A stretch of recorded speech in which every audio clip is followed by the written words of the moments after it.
Alright, so in this video we will make the ball breakout game. So already I have taken the HTML file and the JS file, and this JS file already I have linked here in the body tag of the HTML file. So we'll write our JS script here in the BallBreakOut.js file. So let's start. So already I have taken the canvas element with id equal to canvas. So let's take the constant variable canvas equals to document dot get element by id,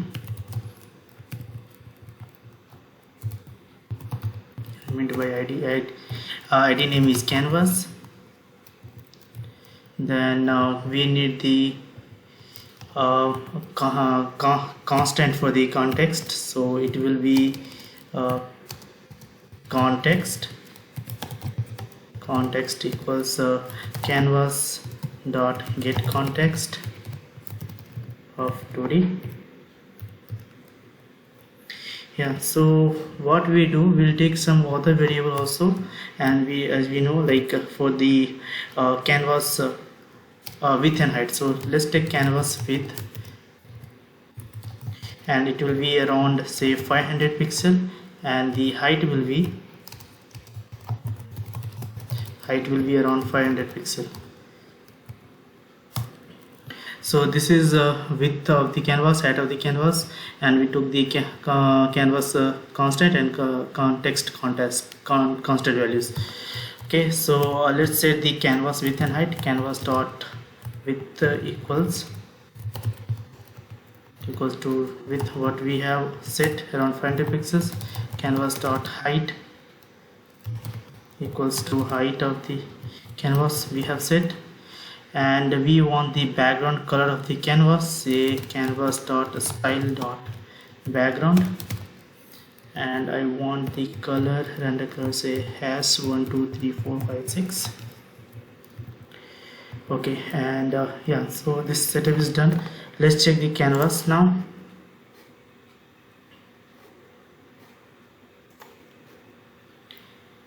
We'll put the go live. Yeah, so canvas is ready now. You can see I have the background color and width equal to 500 pixel and height equal to 500 pixel. So now we'll first put the blocks, and for the blocks we'll take the array, and we to display the number of blocks in the column and number of row in the column. So we'll take that variable also. So let's take the variables here.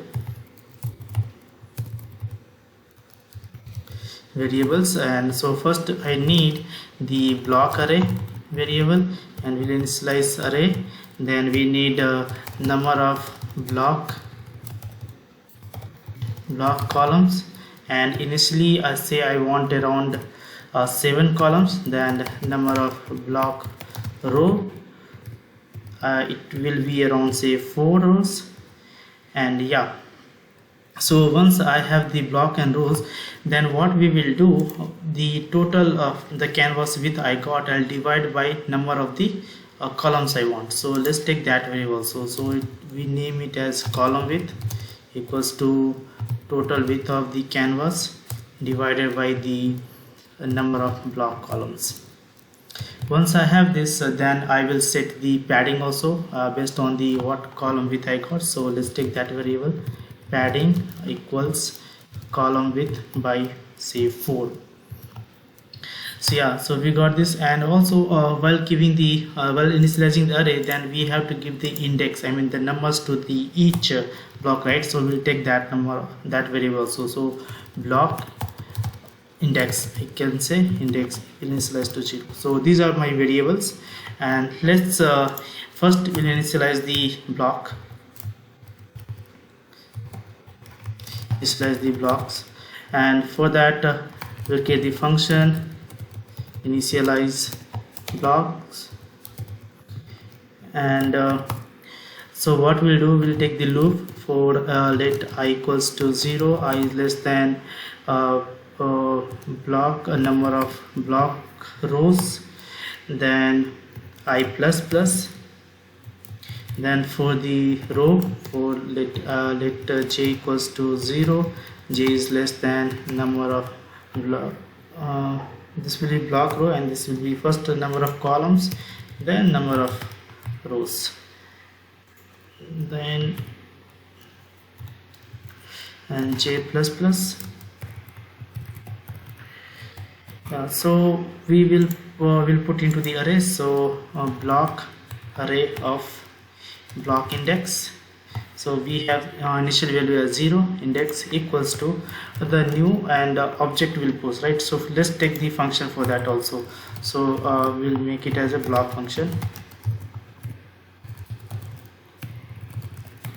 So function block, and when it will do the, when get the block object, so it will have the x position, y position, width, height, and also we will take will decide whether when play the game we want the only active blocks to display, right? When the ball will hit, then we don't want to display those blocks. So for that we'll take one parameter called is show, so whether we have to display the block or not. So let us set the property this dot x equal to x, this dot y equals to y, this dot width equals to width, this dot height equals to height, and this dot is show equals to is show. So yeah, we have initialized. So what we'll do, let's take the one variable called the block properties, and there we'll set the these properties, width and height for the blocks. So what we will decide, so let create that variable, so block properties, and we want width around, it will be the column width, which we get from by dividing the total width by number of block columns, and height will be, say I want padding height. So these two are my property for the block. So while creating the this one array of blocks, we'll take the new object of this one, this block function. So new block, and it will ask the x position. So let's give that one. So first while putting the block, for we want padding from the left side and right side, so we'll add the padding by 2 plus, so it will be I plus 1 times the column width minus column width by 2. So and y for the y position, we have to give the padding from the y position also, from top also. So let's take the column width as a margin from the top, plus j times, and it will be column width minus, say, 2 times padding. Okay, and then the width of the block, so it will be, we already have the property called block property, so block properties prop dot width, and we'll subtract from the padding from that padding, and height will be block properties dot height, and initially we'll display all the blocks, so we'll make all the block as 2, and increment the block index number. So yeah, so this function will initialize my blocks. So let's display the blocks here in the below, display blocks. So let's create the function display blocks, and inside this, what we'll do, for all the blocks from the block array will display, right? So let's take the block array, so block array dot for each, we'll take this for each function and pass the each element, and we'll display that. So first we'll check if the block is able to if it is so, b dot is so is true, then only will display. If it is false, then no, will not display. So we'll take that, we'll check that condition here. So if it is true, then context we have set context dot begin path,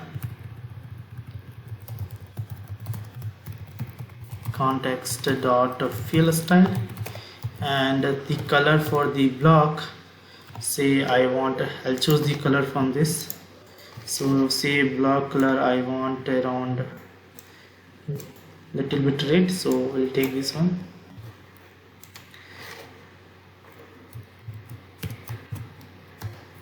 So this will be my block color, context dot fill rect,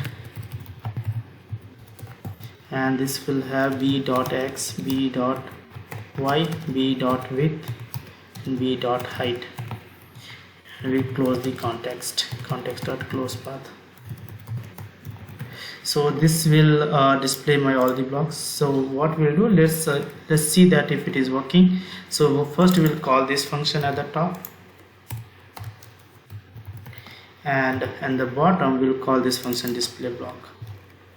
So before that, let's take the another function, and under that we'll wrap this function draw game, and inside this we'll call this function, and we'll call finally this function.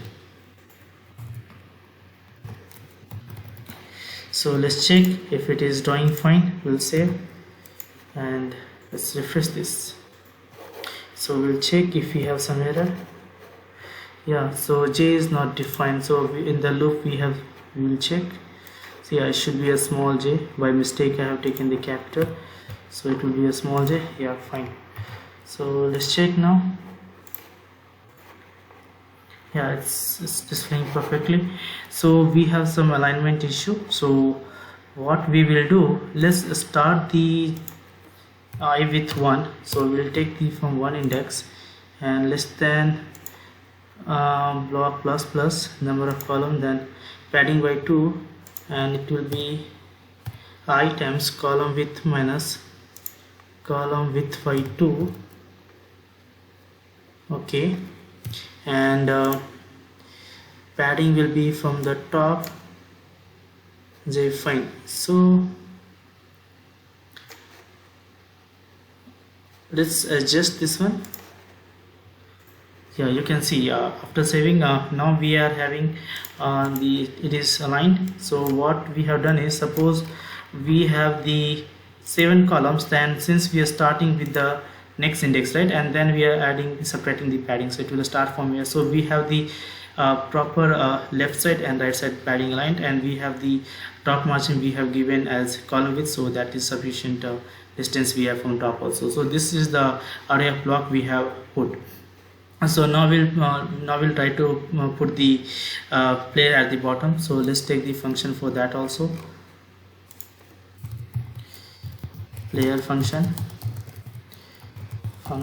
player, and for this when we'll create the object of this, so we need the property called x position, y position, then width of the player and the height of the player. And let's initialize this also. X equal to x, this dot y equals to y, this dot width equals to width, this dot height equals to height. So for the player we'll have one more property. So whether the lifetime will give for the player, right? So like say I want to give the life count. So in one game they can have the 3 life, and when the life count is 0, then the game is over, right? The player has missed to win the game. So that's what the life count will give, as will initialize to 3. So life count equals to 3 we give, and so it will have one more property, since it will move in x direction. So this dot x direction is speed, and it will be equals to now 0. As of now it's 0. So let's create the how we created the property for the block. So we'll create the property for the player and properties, and for this we'll take the width. First take the x position what we want for the player. So we want at the bottom and at the center of the canvas, right? So x position will be, so total width by 2 minus the width of the player. So we'll take the width as column width by 2, and then y position, so it will be total height of the canvas minus say 1.5 times the padding, and the width will be the column width and the height will be the padding. So these are my properties for the player. So let's create the function for the player to draw that. So player dot prototype dot draw player equals to function, and we'll draw the player. So context dot begin path, context dot fill style. The color of the player, I want different colors, say around greenish, so I'll take this color for the player.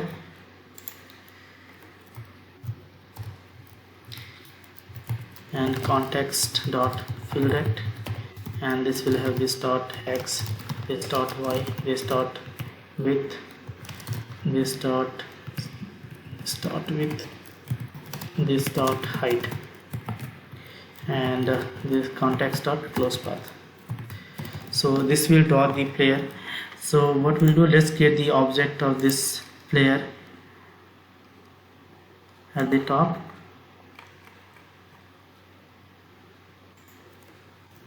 Where player equals to new player, and it will take the positions, right? So we have initialized into the player properties dot x, player properties dot y, player properties dot width, and player properties dot height.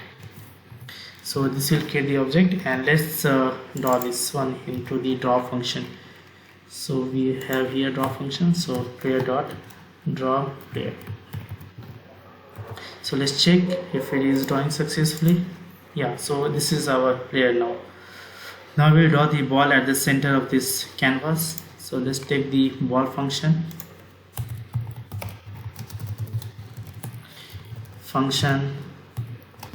ball, and for the ball we need the x position, y position, and the radius.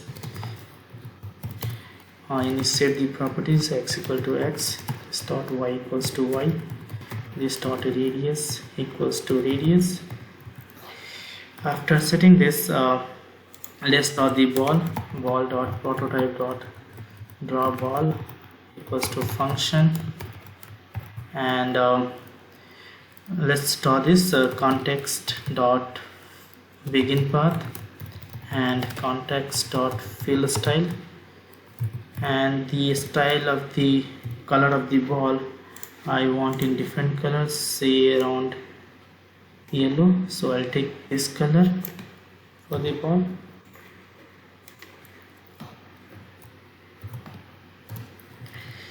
and context dot to draw the ball, it will take the arc function, and it will have x and y position and radius.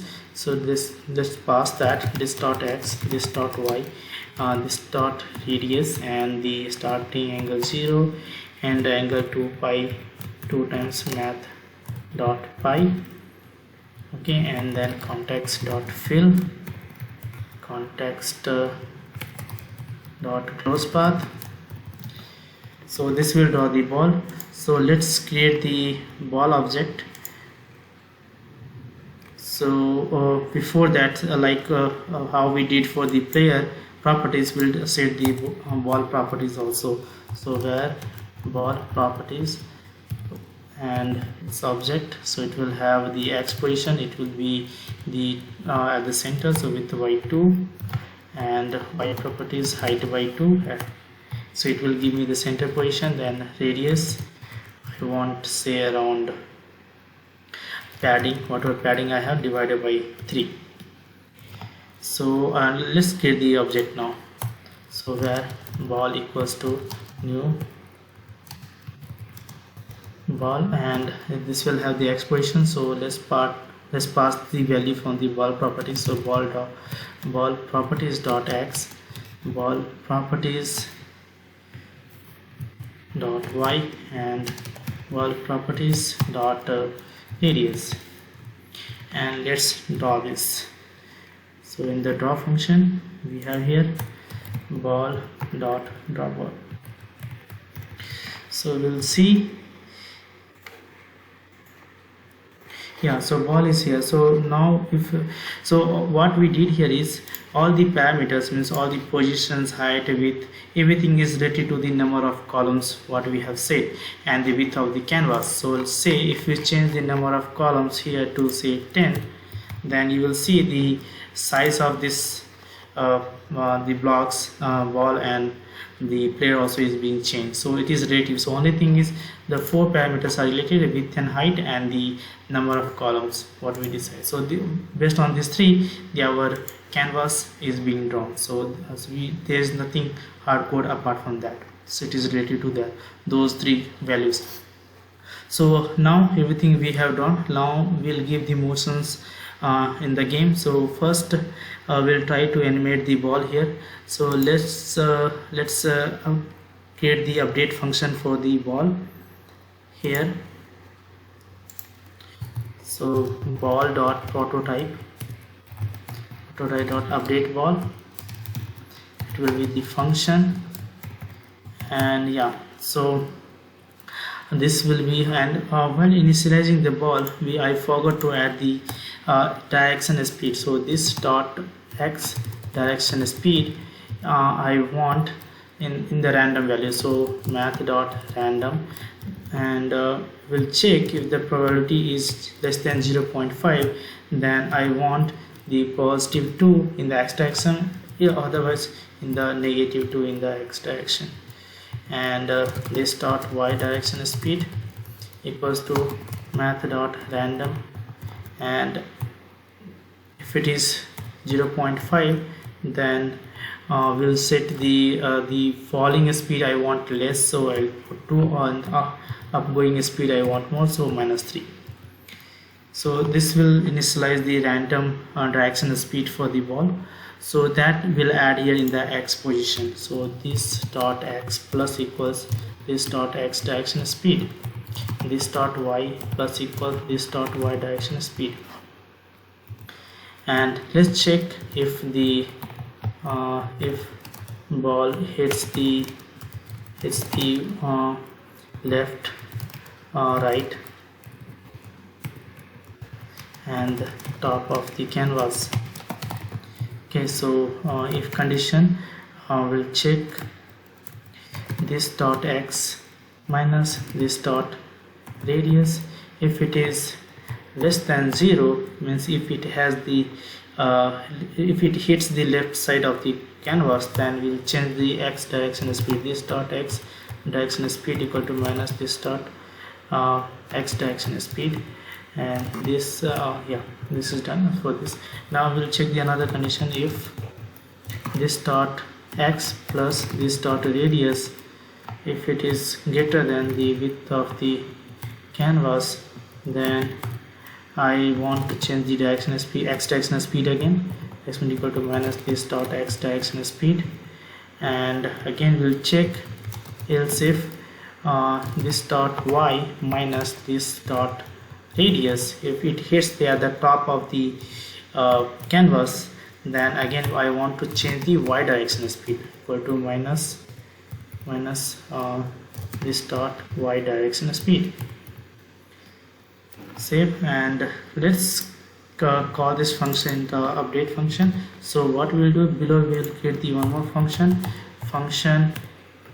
called update game, and we'll call the function here for the ball update, ball dot update ball. And let's animate it by creating the another function. So function animate game, and this will call these two functions, so draw game and update game, and we will call the request animation frame, and the callback function will be the animate game.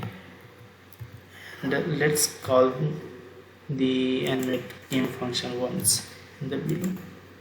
Yeah, so this is it. So let's check if it is working fine. Yeah, you can see the ball is moving. Since we didn't clear the canvas, so it is drawing in the line. So let's clear the canvas here, context dot clear rect, and it will be the 0, 0.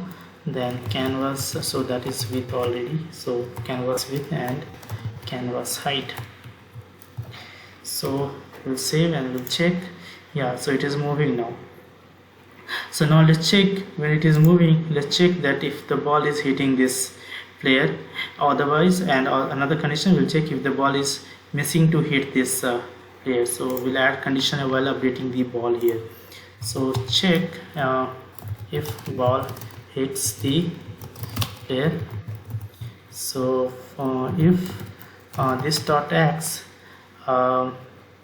plus this dot radius, if it is greater than the we'll take the object here, player object, and we'll compare with that. So player object dot x, that will be the my pedal, this one pedal, what object I have created, right? Player, will pass that one. So player object dot x, and this dot x minus this dot radius, if it is less than the player object dot x plus player object dot width. And again we'll check the x position we have checked. Now we'll check the y position. So we'll check this dot y plus this dot radius. If it is greater than the y position of the player object, right? So where is the y position what we have set for the player? So this is it. So this is the y position. So when the ball x position plus radius, if it crosses this height, then means it has hit the this one player. So we add this condition. So you can see if these conditions are true, means the player has hit the ball has hit the player. Now in this case, what we will do, we will change the y direction speed. So this dot y direction speed equals minus this dot y direction speed, and we'll add this y direction speed to y position. So this dot y plus equals to this dot y direction speed, and we will set the x direction speed. This dot x direction speed will be equals to the relative speed of the player object. So player object dot x direction speed by say 4. Okay, so this is the condition to check if the ball hits the player. Now we'll check if ball missed to hit the player. In this case, this dot x plus this dot radius, if it is less than the player object dot x, or we'll take the or condition, because when we put the when ball will move, then ball can move in the left side, or it can miss the left side and the right side of the player object, right? So we'll take the or condition here, or this dot x plus this dot x minus this dot radius, if it is greater than the player object dot x plus player object dot width.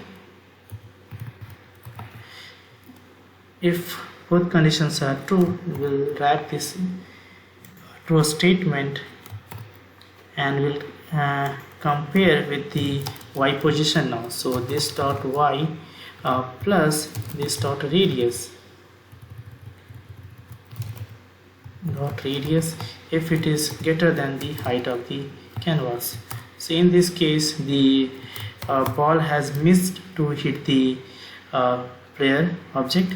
So in this case, what we will do, first of all, we'll decrease the life count of the player object. So life count minus, and we'll check if life count of player object dot life count, if it is less than or equals to 0.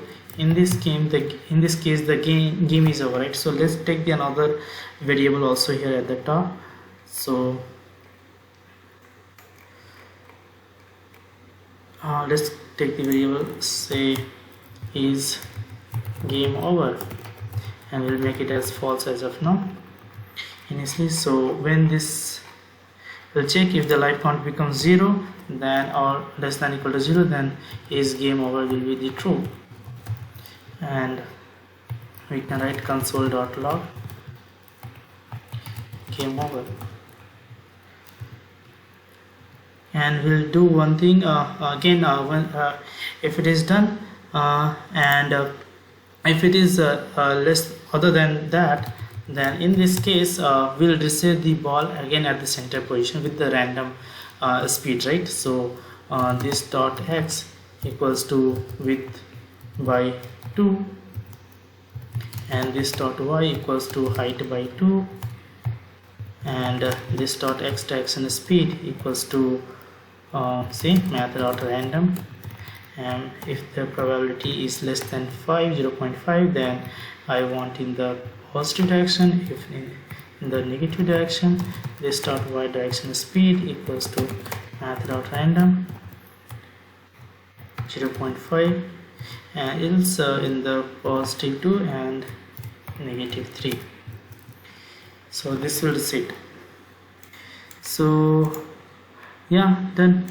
So what we'll do once the game is over, so what we will do, we will while animating this calling this update game, it will be totally based on the if the game is not over. If game is game not over, then only we'll update the game, right?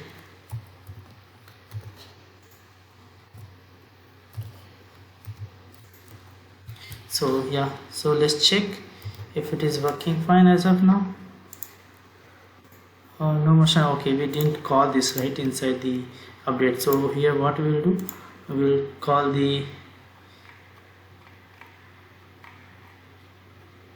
we will pass the player object here, so that is why I didn't find. So we'll pass the, while calling the update ball, we'll pass the player object. So let's check now. Yeah, it's moving, and you can see it is bouncing from the player object also. So when this will move 3 times down, then then the game is over. And again you can see when the game is over, then it is restarting from the center again, right? So we'll see the next position, and yeah, so you can see that when life count is over, then the game is not updating anymore. So this is working fine as of now. So what is remaining now? We'll try to give the motions to the pedal now. So what we'll do for this, let's add the event for the windows here. Window dot add event listener, and it will be keyed on, and let's take the function event within the event, and yeah, so we'll check if the event dot key code equals to 37 in the left direction, then we will move the player to the left side. So let's take the variable for this is left equals to false, and is right equals to false, and we'll set this here. If it is left side, then is left equals to true, if otherwise is right will be false. Okay, we'll check else event dot key code, if it is equal to 39, that is in the right side, then is left will be equal to false, and is right will be equals to true. Yeah, so it will set it. And let's take the key up event also. So windows dot add event listener, it will be key up, and the function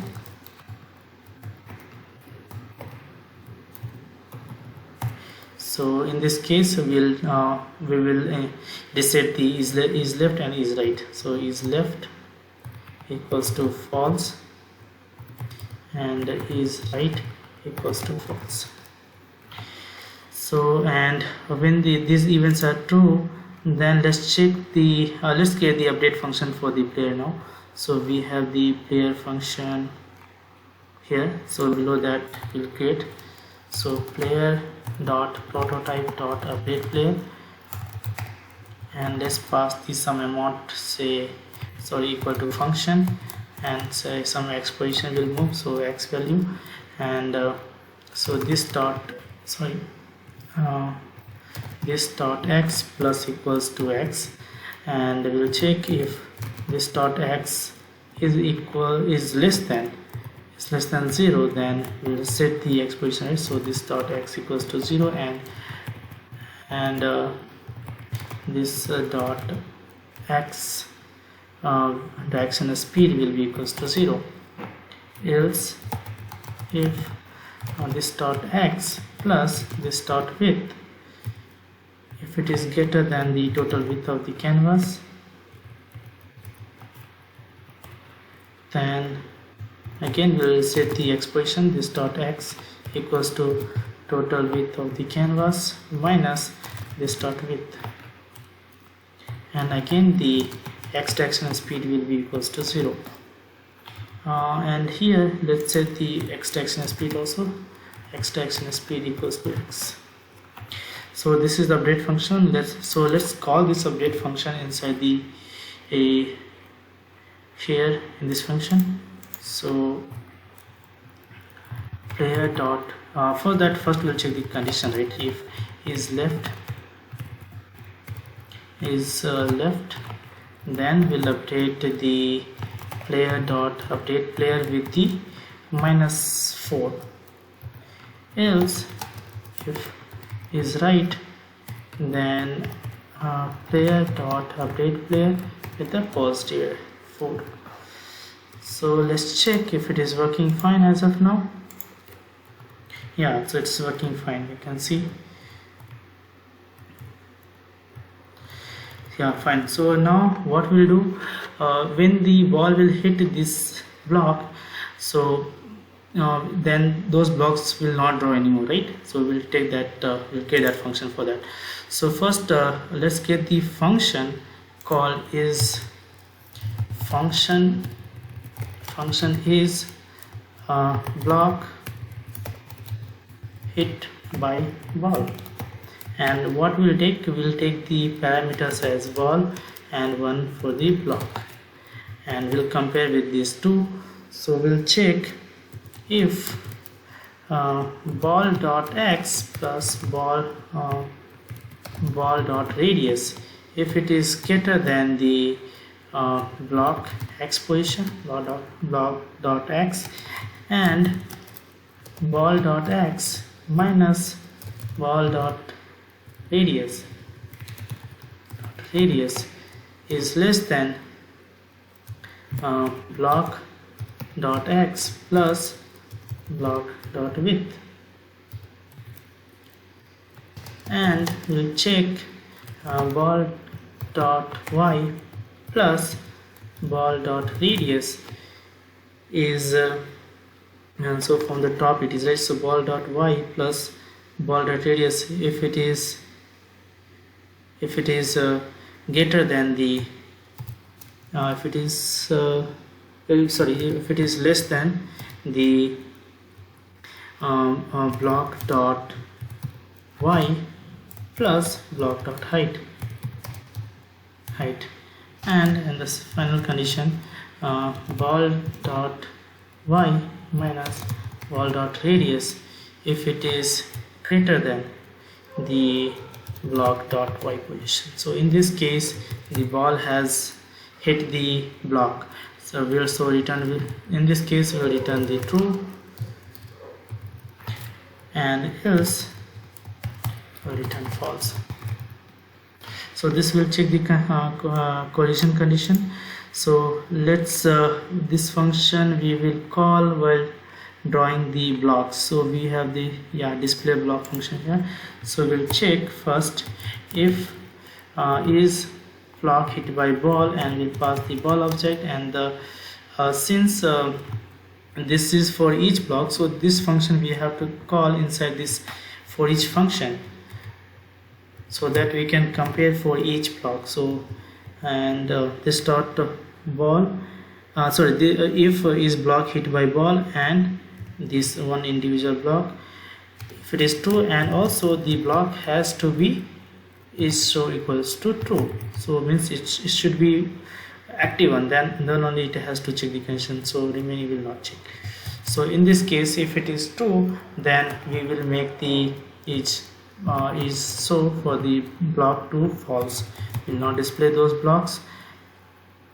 Okay, and also when the ball will hit the block, then I want to change the direction of the ball, so it will be the reverse y direction. So ball dot y direction speed equals to minus ball dot y direction speed, and we'll check the condition same. So let's check now if it is working. So refresh, and yeah, so we can see, yeah, so it's working fine. So when it is hitting the one of the block, then the block is disappearing now.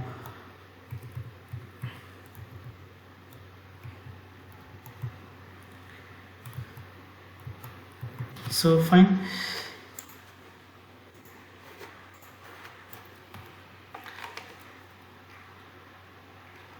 So this is the game. Thank you guys for watching this video.